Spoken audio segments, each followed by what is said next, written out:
que é uma Constituição.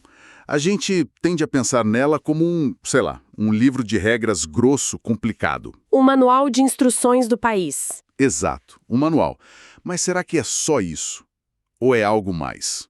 Fundamental, quase como o DNA de uma nação. É uma ótima analogia. Porque a impressão que dá é que esse documento, que às vezes é super antigo, é na verdade uma força viva, uma ideia que vem se transformando há séculos. E se transforma mesmo, constantemente. E é essa ideia que a gente vai investigar hoje. A nossa conversa vai ser uma jornada para entender o que é de fato uma Constituição. Vamos lá. Acho que a gente pode começar pelo começo. De onde veio essa vontade de limitar o poder? O que a gente chama de constitucionalismo. O movimento por trás da ideia. Isso. Depois, vamos ver que existem constituições de todos os tipos e jeitos. E, para fechar, mergulhar nas grandes teorias que tentam responder a pergunta: qual é a verdadeira essência de uma Constituição? O que ela é de verdade. A missão aqui é descobrir por que um único documento tem tanto poder e como ele realmente molda a nossa sociedade. Ok, vamos começar a desempacotar isso. Antes de falar do documento, Constituição, a gente precisa entender o movimento por trás dela, o constitucionalismo. Certo. Pelo que eu entendi, é uma ideia que nasce com duas missões bem claras: botar um freio no poder do Estado Limitar o poder. e, ao mesmo tempo, garantir os direitos das pessoas.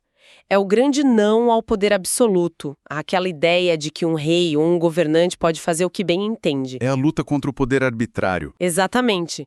E essa luta não começou ontem. É fascinante ver como essa ideia foi evoluindo. As primeiras sementes são, antiquíssimas. Mais antigas do que a gente imagina. Muito mais. Existem registros, por exemplo, entre o povo hebreu, que já estabelecia regras divinas como um limite que ninguém podia ultrapassar, nem mesmo os governantes. Ah, interessante. Era uma forma de dizer que existe uma lei maior, que está acima de todos. Uma espécie de constituição divina, então.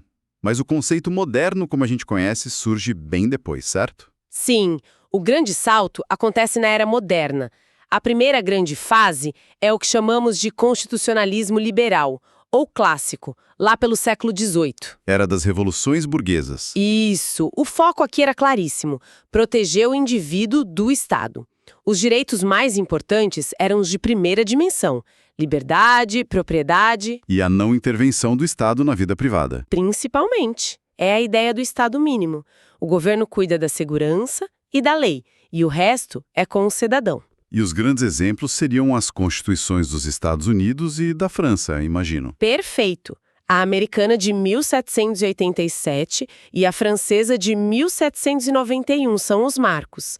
Elas basicamente desenham uma linha no chão e dizem ao Estado: daqui você não passa. Só que essa liberdade toda, sem nenhuma rede de proteção, acabou gerando consequências sociais brutais. Exatamente. E essa é a deixa para a próxima fase. A liberdade de mercado sem limites levou a uma exploração enorme da classe trabalhadora, a desigualdades gigantescas. O não se meta do Estado já não era suficiente. Não era mesmo. E isso nos leva à segunda fase, a social. A realidade mostrou que era preciso mais. Surge um novo modelo que exige o oposto. O Estado precisa agir. Precisa fornecer serviços, intervir para corrigir as desigualdades. Isso, o foco se desloca para os direitos de segunda dimensão: saúde, educação, trabalho, previdência. E quais foram os pioneiros dessa virada? Os dois grandes marcos são a Constituição do México, de 1917, que veio de uma revolução popular, e a famosa Constituição de Weimar, na Alemanha, de 1919. Weimar, sempre citada. Sim. Elas inauguram a ideia de um estado de bem-estar social. Um estado que tem deveres e responsabilidades para com seus cidadãos. E isso nos traz para a era mais recente, o neoconstitucionalismo. O nome já soa como uma grande atualização. O que provocou essa nova mudança tão drástica? A Segunda Guerra Mundial. O grande trauma. O grande trauma. A humanidade assistiu a atrocidades terríveis, como o Holocausto, cometidas por regimes como o nazismo e o fascismo. E o mais assustador é que, muitas vezes, essas barbaridades foram feitas com base na lei da época. Nossa, isso é pesado. A grande e dolorosa lição foi: Uma lei por si só não garante justiça. Entendi. Então, a ideia é que a lei não pode ser só um comando frio. Ela precisa ter uma alma, uma base moral. Exato. É uma reação direta a regimes que usaram a legalidade para cometer atrocidades. E isso se traduziu na prática, na teoria do direito, em 3 grandes marcos. Quais foram? O primeiro é filosófico, o pós-positivismo, que defende que o direito não pode ser separado de valores éticos, de uma ideia de justiça. Ok. O segundo é teórico. A Constituição ganha o que a gente chama de força normativa. Ela deixa de ser só uma carta de boas intenções e passa a ser a lei mais importante de todas. A norma suprema. A norma suprema que deve ser obedecida por tudo e por todos. E qual a consequência prática disso tudo? Consequência é gigantesca. Princípios que antes pareciam vagos, como dignidade da pessoa humana, passam a ser vistos como normas jurídicas obrigatórias. Com força para anular outras leis. Exato. E, com isso, o Poder Judiciário ganha um protagonismo imenso. Os juízes e tribunais recebem a missão de serem os guardiões desses valores, de garantir que a Constituição seja cumprida na prática. Essa evolução toda me faz pensar. Se a ideia de Constituição mudou tanto, então os documentos em si também devem ser muito diferentes. Completamente diferentes. Não dá para colocar a Constituição de Weimar e a dos Estados Unidos no mesmo saco, por exemplo. Existe uma forma de mapear essa diversidade toda? Com certeza. E para isso, a gente usa algumas lentes de classificação. A mais básica é olhar para a origem. De onde ela veio? Isso. De um lado, temos as constituições outorgadas, que são impostas de cima para baixo por um ditador ou um monarca, sem qualquer participação popular. O Brasil teve algumas assim, né? Teve a de 1824, do Império, e a de 1937, do Estado Novo. São os exemplos clássicos. E o oposto seriam as democráticas, claro. Exato, as democráticas ou promulgadas, que nascem de um processo com ampla participação e debate, geralmente por meio de uma Assembleia Constituinte. A nossa, de 1988, é o grande exemplo disso. Outra coisa que sempre me intrigou é a forma. A gente sempre pensa num livro, mas sei que a do Reino Unido, por exemplo, não é bem assim. Pois é, a maioria das constituições é escrita, ou seja, todas as suas normas estão organizadas num único documento solene. Mas existem as não escritas ou costumeiras, como a britânica. Que é toda baseada em costumes. Judiciais importantes e tradições. Mas um detalhe curioso. Mesmo as não escritas têm muitas partes escritas. A diferença crucial é que elas não estão consolidadas em um texto único e supremo. Entendi. Agora, um ponto que parece fundamental. A estabilidade.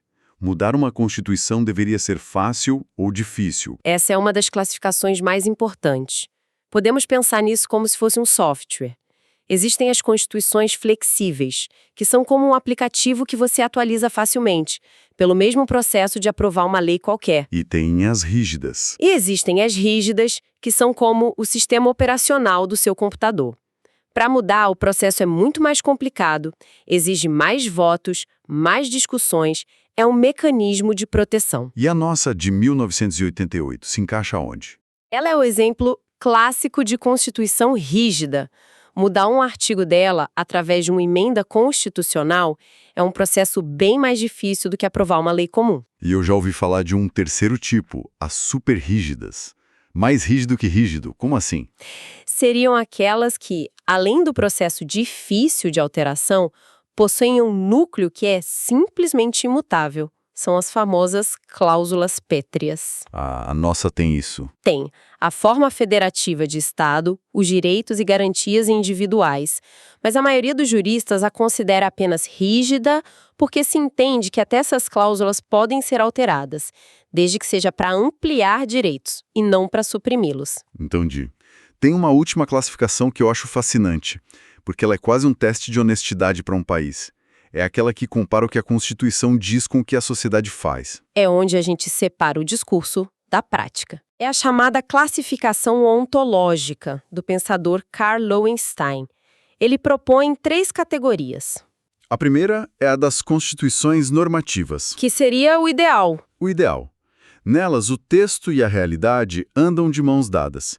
O que está escrito realmente acontece. Elas funcionam. E as outras? A segunda categoria é a das nominativas. Aqui, o texto é lindo, cheio de promessas e direitos, mas a realidade política e social simplesmente não acompanha. Não sai do papel. Exato. Ela não consegue regular o poder de verdade. É mais um plano para o futuro, um ideal a ser alcançado. Muitas constituições latino-americanas foram vistas assim por muito tempo. Uma constituição para inglês ver, como se diz. Isso. E, por fim, a categoria mais cínica, as semânticas. Essas nem sequer tentam limitar o poder. O único objetivo delas é formalizar e legitimar o poder de quem já manda. É uma fachada, um mero disfarce de delegade para um regime autoritário. Isso nos leva a uma discussão ainda mais profunda. Já vimos a evolução da ideia, os tipos de documento, mas o que uma Constituição é, na sua essência? E parece que não há uma resposta única para isso. Longe disso, existem pelo menos 3 grandes formas de enxergar a alma de uma Constituição, associadas a 3 gigantes do pensamento. A primeira é o sentido sociológico, de Ferdinando Lassalle. Lassalle. Para ele, a Constituição de verdade não é a que está no papel. E o que é, então? É a soma dos fatores reais de poder de uma sociedade. Pense nos grandes banqueiros, nos industriais, nos militares, nos grandes proprietários de terra. Os grupos que mandam de fato. Exatamente. Para Lassalle, a Constituição escrita só vale alguma coisa se ela for um retrato fiel dessa distribuição de poder. Ou seja, não adianta ter uma Constituição linda no papel dizendo que todos são iguais perante a lei, se na prática o poder real está concentrado nas mãos de uma pequena elite. O papel não vai ganhar essa briga. Nunca. Se a Constituição escrita tentar desafiar esses fatores reais de poder, ela se torna, nas palavras famosas dele, uma mera folha de papel. Uma visão bem pragmática, talvez até pessimista. Qual seria a alternativa a isso? A alternativa vem com Carl Schmitt e o seu sentido político. Schmitt. Para ele, a Constituição é, acima de tudo, a decisão política fundamental de uma nação. É o conjunto de normas que define como o Estado vai ser organizado e quais são os direitos essenciais que fundam aquela comunidade. E o que não for essa decisão fundamental, não seria Constituição de verdade? É aí que está o ponto genial dele. Schmitt diferencia Constituição de leis constitucionais. Ah! Constituição é esse núcleo duro essencial. Leis constitucionais são outras normas que, por acaso, foram parar no texto, mas não têm essa importância existencial. Tem algum exemplo prático disso na nossa Constituição? Algo que seja só uma lei constitucional? Vários. Se Schmitt olhasse para a Constituição de 88, ele diria: o artigo 5º, com os direitos e garantias fundamentais, isso é Constituição na veia. Certo, o coração dela. Agora, o artigo 242, parágrafo 2º, que diz que o Colégio Pedro II, no Rio de Janeiro, deve ser mantido na órbita federal? O Colégio Pedro II. Sim, isso seria uma lei constitucional. É uma norma que está formalmente no texto, mas assim, não define a estrutura do Estado brasileiro, nem é uma decisão política fundamental. Faz todo sentido. É uma forma de separar o que é estrutural do que é acessório. E qual é a terceira grande visão? A terceira é o sentido jurídico, de Hans Kelsen, que dira tudo de ponta cabeça. Para Kelsen, a Constituição não tem nada a ver com sociologia ou política. Ela é uma norma jurídica pura. Um dever ser. Exatamente. Ela é o topo da sua famosa pirâmide normativa. Ah, a pirâmide de Kelsen. É como se a Constituição fosse a planta original e o alicerce de uma casa. Boa analogia. Nenhuma parede pode ser construída, nenhuma fiação pode ser passada se não estiver de acordo com aquela planta. Todo o resto do sistema legal depende dela. É a analogia perfeita. Todas as outras normas, leis, decretos, portarias, só são válidas porque a Constituição diz que elas podem existir e como devem ser feitas. É a supremacia da Constituição que dá lógica e validade a todo o conjunto de leis do país. Uma visão puramente formal, então. Focada na estrutura e na hierarquia das normas. Ok. Então temos essas visões diferentes sobre o que a Constituição é. Mas na prática, o texto não se aplica sozinho. Quando surgir uma dúvida, um conflito sobre o que ela quer dizer, como os intérpretes, principalmente os juízes, devem agir? Eles usam uma caixa de ferramentas específica para isso, um conjunto de princípios de interpretação constitucional. Certo. Um dos mais importantes é o princípio da unidade. Ele nos diz que a Constituição não pode ser lida em pedaços. Você tem que olhá-la como um todo coerente, onde as partes dialogam. Para não gerar contradição? Exato.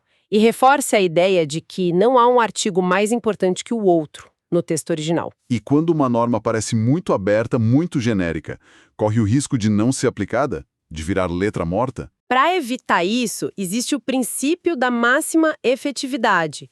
Ele orienta o intérprete a sempre buscar, entre as várias leituras possíveis de uma norma, aquela que lhe dê a maior força e aplicação prática. Tirar todo o potencial da norma. Isso, fazer com que ela produza o máximo de efeitos possível na realidade. Entendi. E tem outro princípio que é crucial no dia a dia dos tribunais, o da concordância prática ou harmonização. Ele entra em campo quando dois direitos fundamentais batem de frente. Tipo, liberdade de expressão contra o direito à privacidade de uma pessoa famosa. Um clássico. Exatamente. O que fazer nesse caso? O princípio da harmonização diz que você não pode simplesmente escolher um e anular o outro. O trabalho do intérprete é encontrar um equilíbrio. Uma ponderação, um ajuste fino. Perfeito. Uma solução que, naquele caso específico, preserve o máximo possível de ambos os direitos, mesmo que com algumas restrições. E se o conflito for entre uma lei comum e a Constituição? Aí entra uma ferramenta muito elegante, o princípio da interpretação conforme a Constituição. Nome bonito? E a ideia também é, imagine que uma lei nova pode ser lida de duas formas. Uma delas a torna claramente inconstitucional e a outra a torna compatível com a Constituição. O que o juiz deve fazer? Ele deve escolher a segunda interpretação, aquela que salva a lei. É uma forma de respeitar o trabalho do poder legislativo e manter a norma válida, garantindo sempre a supremacia da Constituição. Então, recapitulando essa nossa jornada, a gente saiu de uma ideia inicial de apenas limitar o poder. O constitucionalismo liberal.